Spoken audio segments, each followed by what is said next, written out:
mọi người đã quay trở lại với kênh của Quỳnh Trần GB và cuộc sống ở Nhật, cũng như là cái series ngon số Dzách về những cái món ăn quê hương mang đậm phong cách Việt Nam kết hợp giữa công thức Việt và nguyên liệu độc xịn có mặt tại Nhật cùng gia vị DH Food mà Quỳnh sẽ sử dụng nấu trong cái video ngày hôm nay nha mọi người.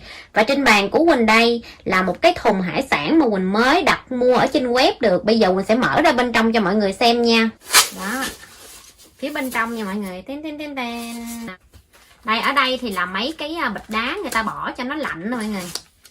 Và hôm nay thì Quỳnh mua được hai loại hải sản. Đó là gồm tôm hùm nha mọi người. Tôm hùm là tôm hùm Alaska, nó còn sống nè, mà người ta bọc lại như vậy để gửi cho nó không bị lạnh đó mọi người. Đó mọi người thấy không? Quỳnh chưa có lột cái giấy ra mà nó đã quẹo tới quẹo lui rồi. Đó. Nó còn dơ càng nha mọi người, đó. Nó rất là khỏe nha mọi người, đó. Hôm nay thì tôm hùm là Quỳnh mua 3 con nha mọi người. Rất là khỏe nha. Đó mọi người thấy không? Ây da, nó bò mọi người. Người ta phải làm vậy nè để cho nó rồi nó dang chân dang cẳng thì ghê cho mọi người. Đó. Giữ cánh đi, trời, nó bị xúc cổng thun đó mọi người. Cho nên nó khè tui chứ. Nó khè tui. Cẩn thận để nó cắn mọi người. Đó, ở đây là một con nè, con tôm hùm nữa vô đây nó nằm chứ. Đó. Cho nên nó vào đây nó nằm để mình có chỗ mình lấy cái thùng này ra ha.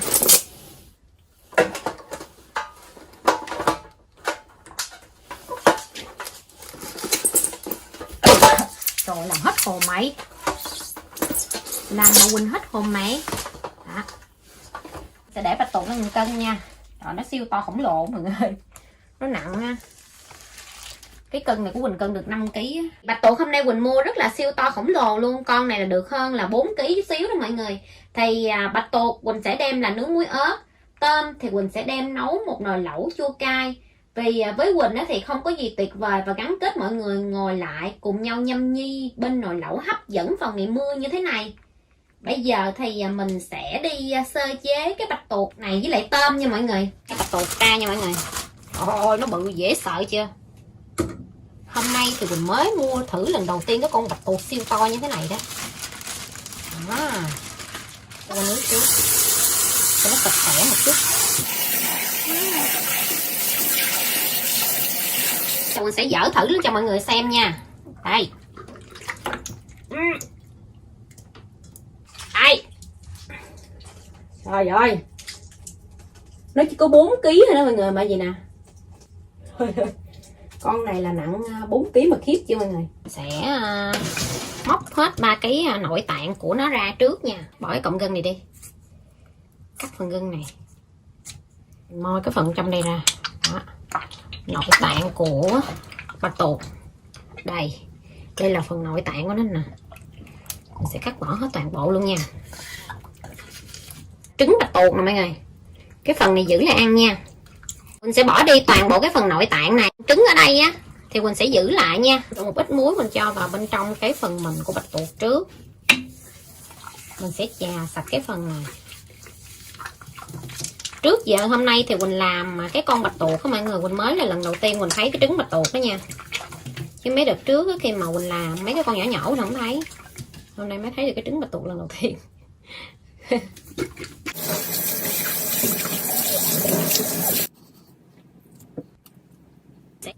Cái con mắt của nó nhìn nó cũng ác lắm mọi người. Con mắt nó nhìn ác lắm. Nè, con mắt của nó. Mình sẽ chà rửa từ từ những cái xúc tu của nó trước bằng nước. Bởi vì ở trong đây nè, cái phần này không thì nó cũng đã rất là đen rồi. Mình rửa sơ qua nước cho nó sạch nha.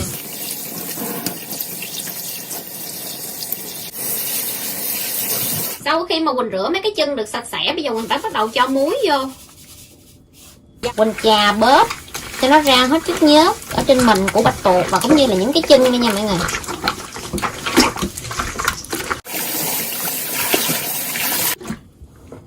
Hôm nay thì Quỳnh sẽ nướng muối ớt. Và hôm nay thì Quỳnh sẽ sử dụng cái muối ớt xanh này để mà Quỳnh nướng muối ớt nha. Muối ớt xanh. Thông thường mấy đợt trước khi mà Quỳnh nướng muối ớt thì Quỳnh sử dụng là muối Tây Ninh mọi người. Hôm nay thì Quỳnh thử mình làm cái muối ớt xanh này hạt lớn lớn coi cái vị như thế nào. Cái con này 4 kg thì mình cho hơi nhiều một chút nha. Thì Quỳnh sẽ cho là ớt bột Hàn Quốc của DH Food này. Thì ớt này hầu như là nó không có cay như là ớt chỉ thiên của Việt Nam mình. Nếu mà bạn nào thích ăn cay thì có thể cho thêm vào nha. Nó chủ yếu là tạo cái màu đẹp thôi. Trời, màu xanh với màu đỏ lên đẹp quá mọi người. Tại vì mình bỏ muối ớt xanh đó, cho nên cho cái này nhiều nhiều chút xíu nha, cho nó đẹp nha. Ra cái con này siêu đẹp luôn. Tiếp đến thì Quỳnh sẽ cho tiêu nha. Tiêu hôm nay thì Quỳnh sử dụng tiêu bộ Phú Quốc. Thì trong mấy món ăn thì Quỳnh hay sử dụng tiêu lắm mọi người. Hầu như thì nó rất là dễ tiêu hóa nè, tốt cho tiêu hóa, chữa cảm lạnh và ho nữa, rất là tốt luôn. Và Quỳnh cũng rất là thích cái tiêu Phú Quốc này bởi vì nó rất là thơm mọi người. Một tí dầu ăn để khi mình nướng ra thì cái bạch tuộc của mình nó sẽ không có bị khô.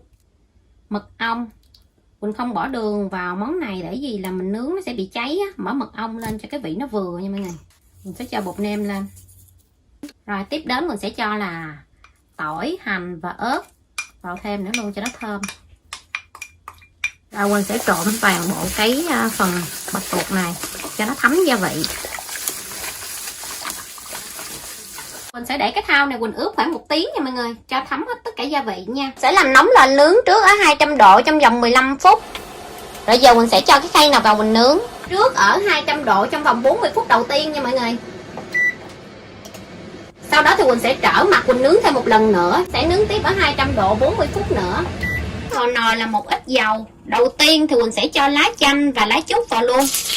Khi phần lá chanh, lá trúc này nó thơm lên rồi, Quỳnh sẽ bắt đầu Quỳnh cho là hành, tỏi và xả bằm vào. Ớt của Quỳnh nó vàng xém cạnh như thế này rồi á, thì Quỳnh sẽ bắt đầu Quỳnh cho là hành tím và gừng vào.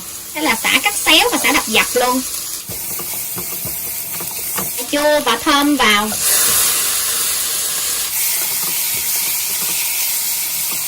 Mình tắt lửa nha mọi người. Mình sẽ cho tiếp cái phần ớt vào. Ớt này thì mình gia giảm, mình ăn cay nhiều cho nhiều, ăn cay ít cho ít nha. Để cho là ớt bột Hàn Quốc luôn, cho mình gia giảm nha mọi người. Đó, mình cho cái này là khoảng hơn 1 muỗng canh một chút xíu nè. Tại vì là cái ớt Hàn Quốc này chủ yếu là nó tạo màu đẹp á mọi người. Mình cho nhiều thì nó lên cái màu đậm hơn thôi. Kế tiếp thì mình sẽ cho là ớt sa tế vào. Đây là 3 muỗng tương cà. Tiếp đó là 1 muỗng tương ớt. Xào cái hỗn hợp này lại nha mọi người, cho nó hòa quyện vào nhau. Hỗn hợp sôi như thế này rồi thì mình sẽ cho 3 trái dừa vào. Thì mọi người có thể thay thế bằng nước hầm xương nha. 3 trái dừa này của Quỳnh thì nó khoảng là 1,5 lít nè, 1,5 lít nước.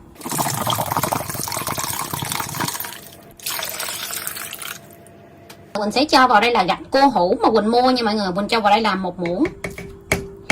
Dầu sôi trở lại thì Quỳnh sẽ cho cái gói gia vị nấu nước nha mọi người. Nước mắm cho nó dằn cái độ chua lại. Đường thì mình gia giảm theo khẩu vị gia đình nha. Nó phải chua để một chút mình bỏ hải sản vô thì cái nước nó vừa nha mọi người. Đừng có mà ngọt quá thì chút nữa ra cái nước nó hơi bị lạc á. Mình sẽ nêm nếm lại. Cho ớt trái vào. Wow, rất là ngon luôn.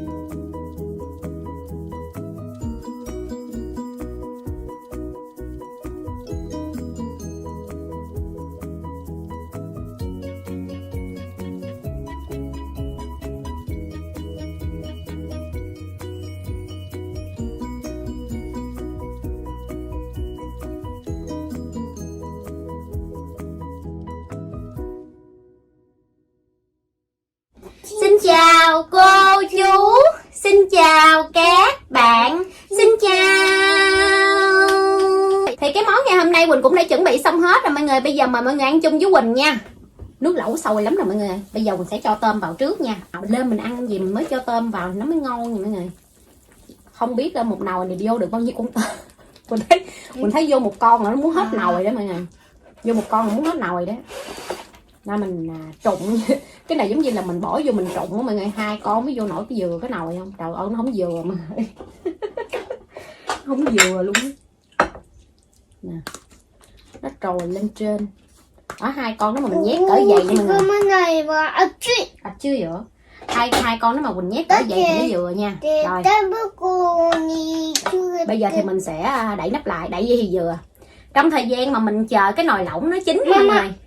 Mẹ biết rồi, ăn đi. Biết rồi. Rồi trong thời gian mà Quỳnh chờ cái nồi lẩu nó chín á, thì bây giờ mình sẽ ăn bạch tuộc trước nha mọi người. Nó nói một chút nữa mẹ nhớ bỏ rau vô nha. Trời, bây giờ nó nhiều chuyện lắm mọi người ơi. Thử này trước không có chấm gì nha mọi người. Quỳnh nướng là chín luôn mọi người. Chín ngắt luôn á. Ăn cái phần đuôi này mà nó không có cứng. Nó làm mà giật mình luôn à. Cái miệng nó ghê kìa. Nó ghê.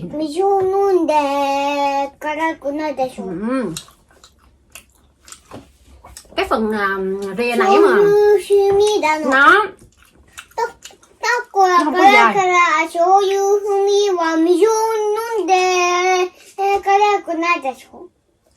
Nói gì cái cô chú mà hiểu đúng không? Nói gì cái cô chú hiểu không hiểu, nói đi. Nói gì không? Nói đi.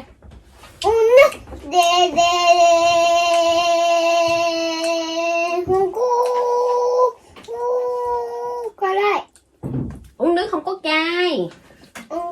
uống nước không có cay. Đúng rồi.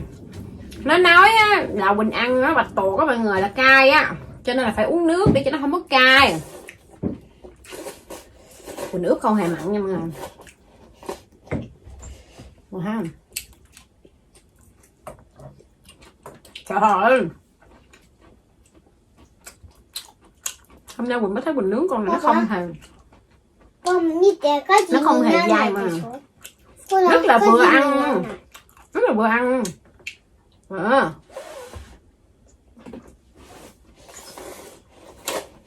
Nó đã.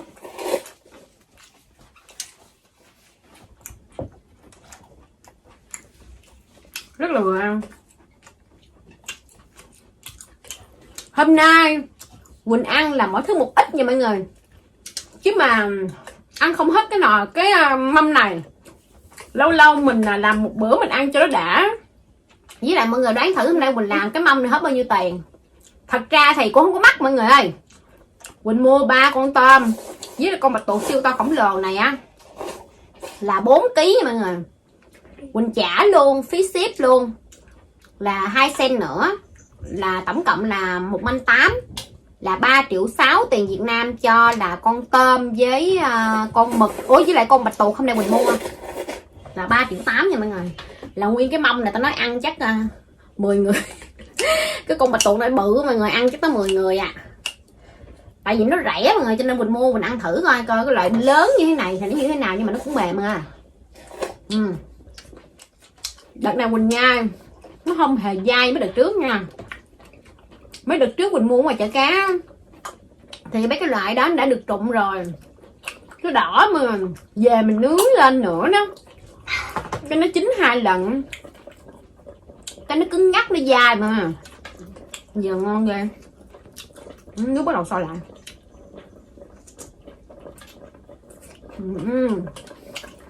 Nó rất là vừa. Sao nghe con? Mama, sao? sao 그대로 따배나.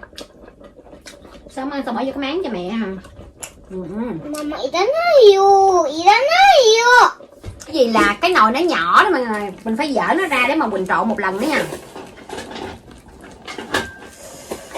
Trộn lên một lần để cho nó chín cái con này nha. Ây da.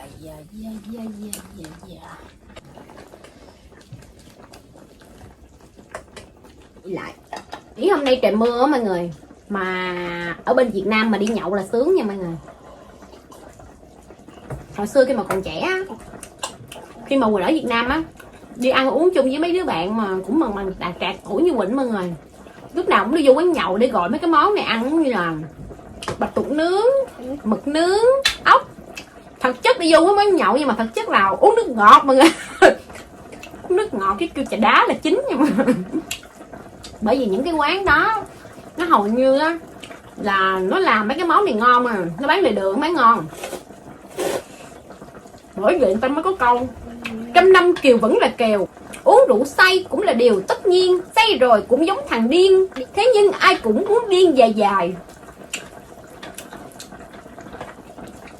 Hôm nay trời mưa mà nhậu là tơi bời vậy mà nó đã. Trời ơi nó sôi nhỏ lửa lại mà. Hôm nay để đồ kế mà cho nên là khó dặn cái nút của cái nồi lẩu. Để cho nó sôi từ từ ha, là bắt đầu là được. Ôi nó đã. Mình nhớ hồi xưa đó mọi người đi nhậu, mang tiếng đi ăn ốc đi nhậu vậy nè, thích đi mấy cái quán ngoài bờ kè mà biết không? Sao đừng ăn thích ăn mấy quán ngoài bờ kè. Lý do là sao mọi người biết không? Là ngoài đó có mấy anh không phải, có mấy chị, có mấy chị nha mọi người. Mấy chị thì không ăn thôi nên mày nhớ thôi nha. Có mấy chị thì đi bán kẹo kéo nè mọi người, hát giải trí cho vui mọi người. Mấy chị thì mặc đồ bikini và đi qua bên Thái Lan để phẫu thuật hết rồi mọi người, cho nên kêu bằng mấy chị nha. Trời mấy chị nói nhiều câu nghe mắc cười mà. Trời có nó ồn ào ghê mọi người. Mình ăn có chút xíu hả mà nó đòi vậy đó. Tôi bệt cái ghê. Nó không có chịu ăn rau đó mọi người, mà nó la sầm trời đất á. Nó bắt Quỳnh phải vớt rau ra cho nó, hoặc là dít cái mì. Hôm nay rất dít cái mì ra đó. Nó đang làm Quỳnh nói nửa chừng cái Quỳnh qua mất tay mọi người. Quỳnh nói Quỳnh thích ở bên Việt Nam là mỗi lần á họp mặt bạn bè là bắt đầu đi ăn mấy quán nhậu ngoài lề đường mà trời nó vui mà. Hát 11, 12 giờ khuya, thậm chí á 1, 2 giờ sáng luôn mà vừa hát nè vừa nhảy nè.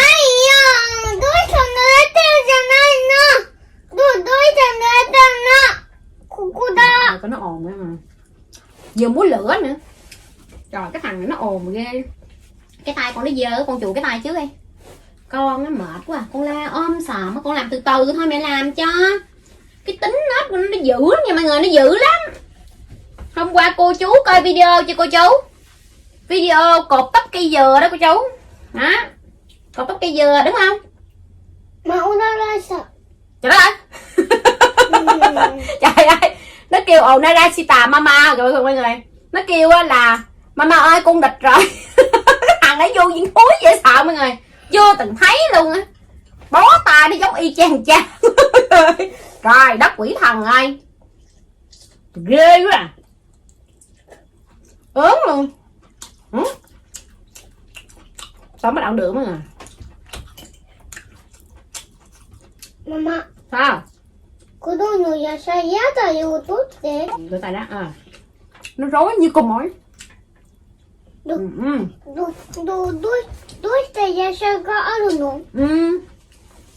Người ta bỏ vô chân nít ăn cho mau lớn á. Bây giờ mình sẽ dở ra. Đó, chín rồi mọi người. Ngon nha.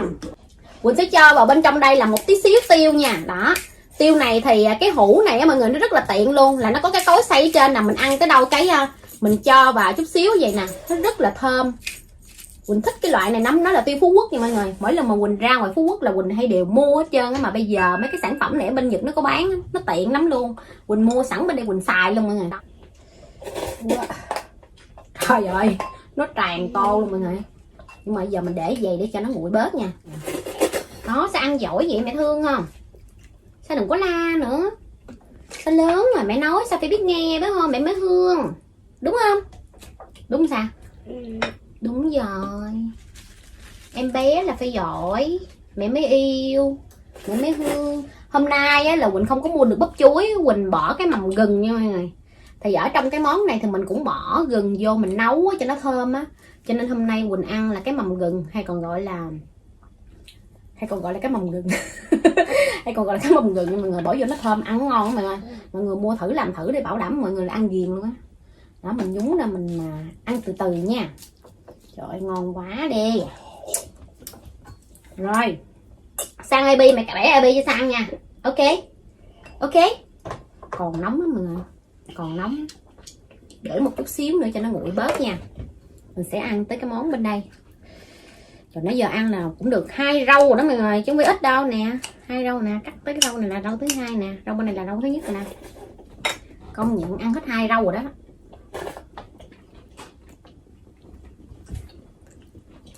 Không hề dai mà.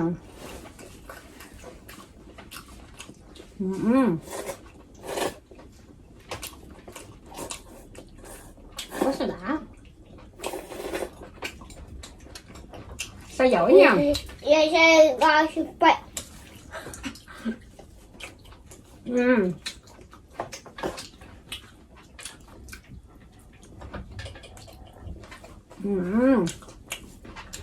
Nó thấm mà. Cái bạch tuộc này vốn dĩ á là nó là bạch tuộc biển á, nó hơi mặn, cho nên khi mà mình ướp vô á, mình ướp cũng vừa thôi mọi người. Cái vị bây giờ nó rất là vừa luôn, nó không hề mặn mà cũng không hề lạc.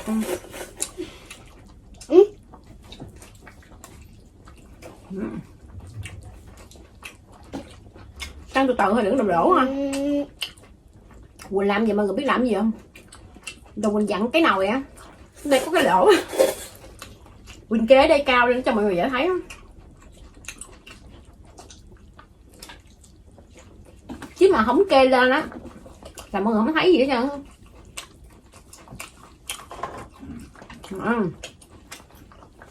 Nó giỏi nha. Đây nha. Trời ơi, đã. Sao mà tao phải tay mà tao nó cho nó ăn cũng ăn mà. Thằng nấu ăn gì trơn chán mà. Sao à tao là cô nuôi có gì nó chocolate tao phải mới vừa chín tới luôn à, nó ngọt khủng khiếp. để chúc mình tao phải tay.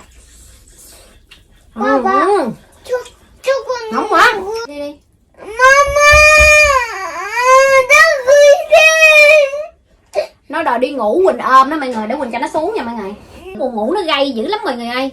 Trước khi mà Quỳnh ăn tôm tiếp á, thì bây giờ Quỳnh sẽ làm sẵn trước bên đây một tô bún luôn nha, để cho tô bún nó nguội nguội bớt rồi mình qua mình ăn luôn một lần nha mọi người, cho nó nhanh.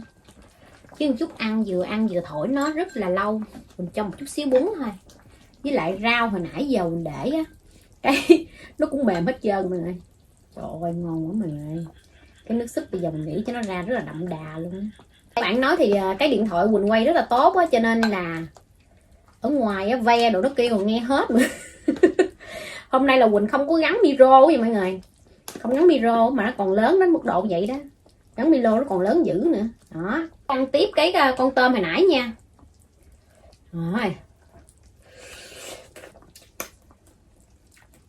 hồi nãy mọi người là Quỳnh đi lên lầu xong đầm nó ôm Quỳnh một hồi nha mọi người, bây giờ mới xuống quay video, cho nên trước khi mà Quỳnh ăn tiếp á, Quỳnh đã bỏ con tôm này vào lại để cho nó nóng. Cái đầu cũng nóng nè mọi người, thấy bốc khói không, để cho nó nóng ăn nó mới ngon mọi người.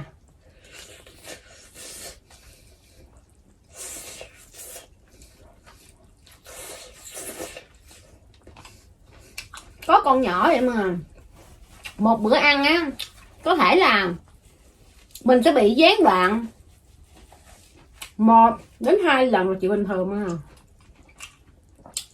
Bây giờ là còn đỡ á, cái lúc mà thằng Sa còn nhỏ mà, lúc mà cái thời kỳ mà nó còn bú á,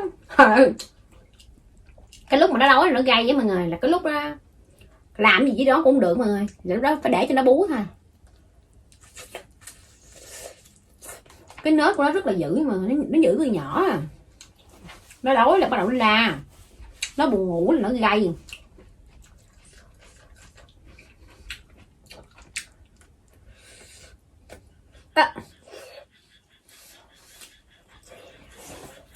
Nóng quá.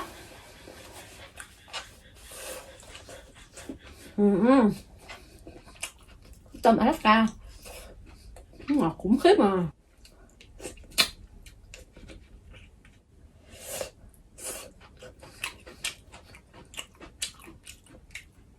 Ngọt lắm mà.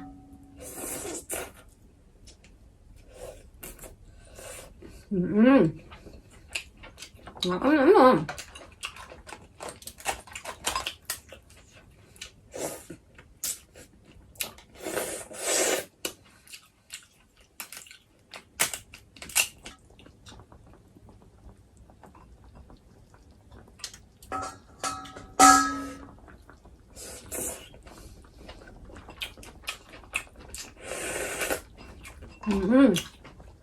Cái đầu gạch không nha mọi người. Cái đầu gạch không. Đậu lắm. Ăn được chút xíu mà. Chứ trong không có gì hết. Chỉ có cái phần màu nâu nâu này thôi. Đó. Là hết rồi đó. Nó ngọt.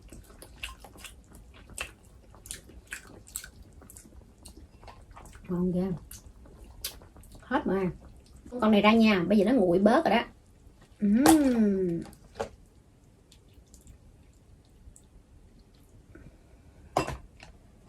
Trong thời gian chờ đợi con này nguội mình sẽ ăn tới con này nha mọi người. Phải thay phiên vậy chèo mọi người. Chèo nó mới nhanh. Ăn mấy cái đồ hải sản này đó mọi người. Với hôm nay nói tới cái vụ mà tiêu mọi người. Nhớ tới cái đợt mà năm ngoái Quỳnh về Việt Nam á, đi Phú Quốc mọi người. Trời ơi, ngoài đó nha, đồ ăn vừa ngon nè, rồi cảnh lại đẹp nữa mọi người. Quỳnh đó là Quỳnh đi Phú Quốc được 2 lần mà Quỳnh vẫn mê rồi đó mọi người.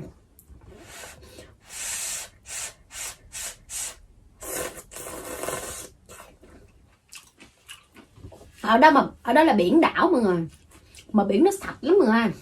Nhìn nước biển mà nó trong veo luôn.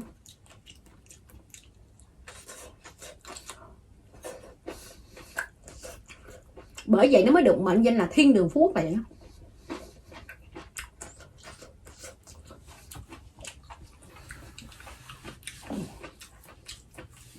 Mình thấy ở bên Việt Nam có nhiều cảnh rất là đẹp nha mọi người. Mà giá đi du lịch cũng không có đến nỗi mắc nữa.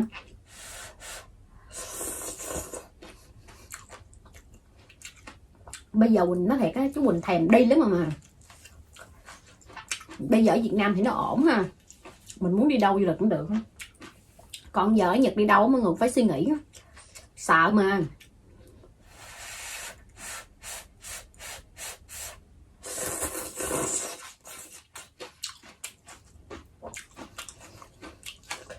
Mọi người nấu ăn theo thử Quỳnh nha. Nấu ăn theo cách Quỳnh làm nha. Bảo đảm siêu ngon. Thôi Quỳnh bỏ mầm gừng cho con miếng ngon thiệt mà.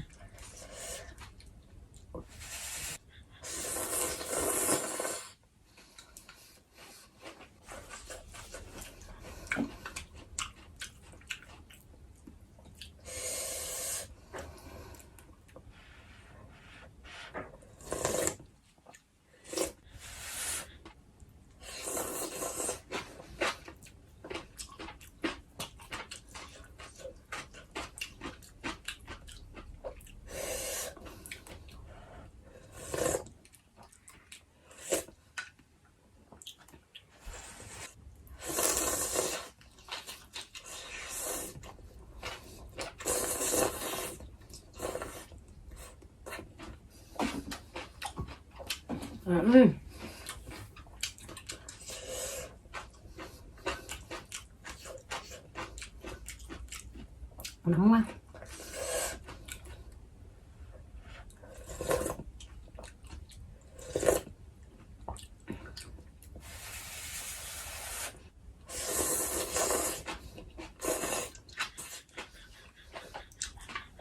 Nói thiệt chứ trong mấy món lẩu á, Quỳnh vẫn thích nấu cái lẩu chua cay với mọi người. Nó dễ ăn. Quỳnh nấu cái nồi lẩu này lên á là có mình Quỳnh ăn không à. Anh Xảo rồi đó mà ăn cái lẩu gì mà chua chua kiểu vậy. Anh nói kỳ.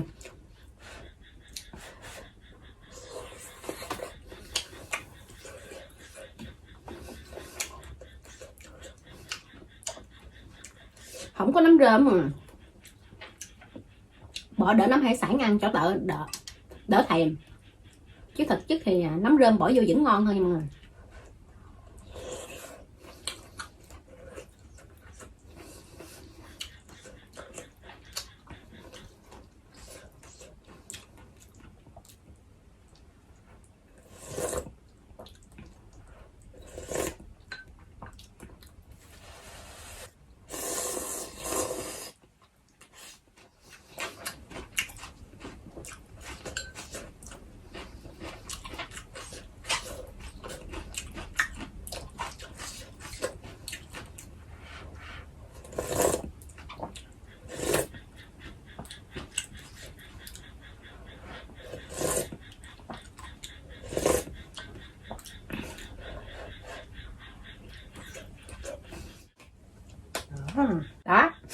ngon ghê cho mọi người.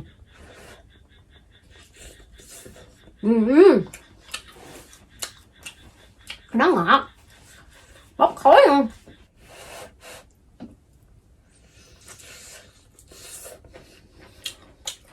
Để chiếc mắm ở đây dùm. Chấm. Phải chấm với nước mắm. Nó mỏng mỏng rồi đó.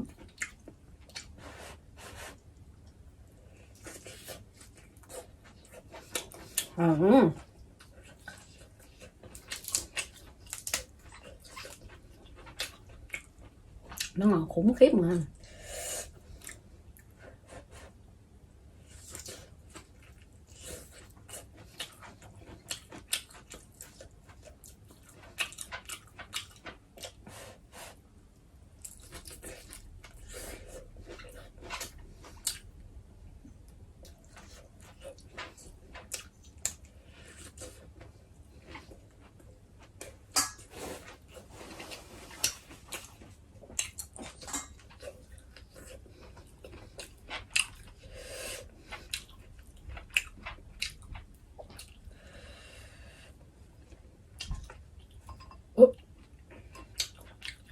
Dít ra phần cạnh là hết mà.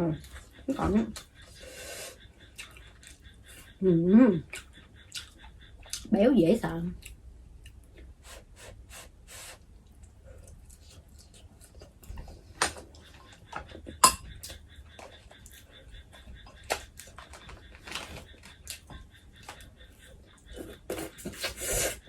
Nó ngọt. Nó ngọt ghê luôn. Ăn tôm nào chứ Quỳnh vẫn thích ăn tôm Alaska mà. Nó ngọt lắm. Nó ngọt ăn thích mọi người. Nó không hề khô nha. Con tôm nữ hoàng chỉ bị khô. Bạch chắc mà khô. Con này thì vừa luôn.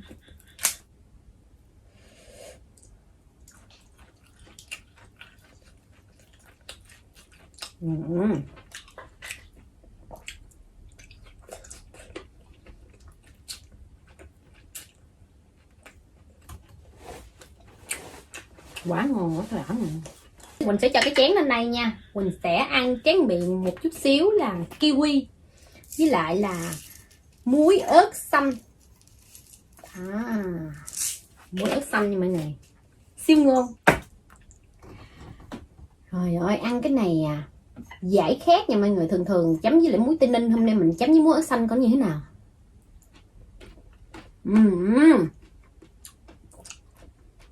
Chua chua ngọt ngọt mà. Cái muối này rất là giòn mà. Nó không hề quá mặn. Ngon. Quỳnh để cái kiwi này ở trong tủ lạnh rồi đó, cho nên bây giờ lạnh ăn đã.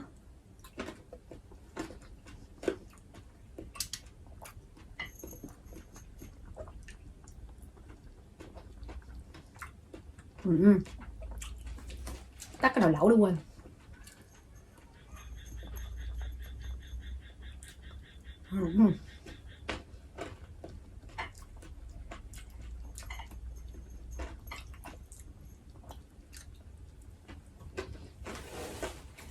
Bổ sung vitamin C mọi người. Trước khi mà Quỳnh kết thúc cái video này á, thì Quỳnh cũng muốn nói về cái game mini này nha mọi người. Thì mọi người hãy vào trong trang fanpage của Quỳnh để mọi người cùng tham gia cái game mini để nhận quà từ DH Food nha mọi người.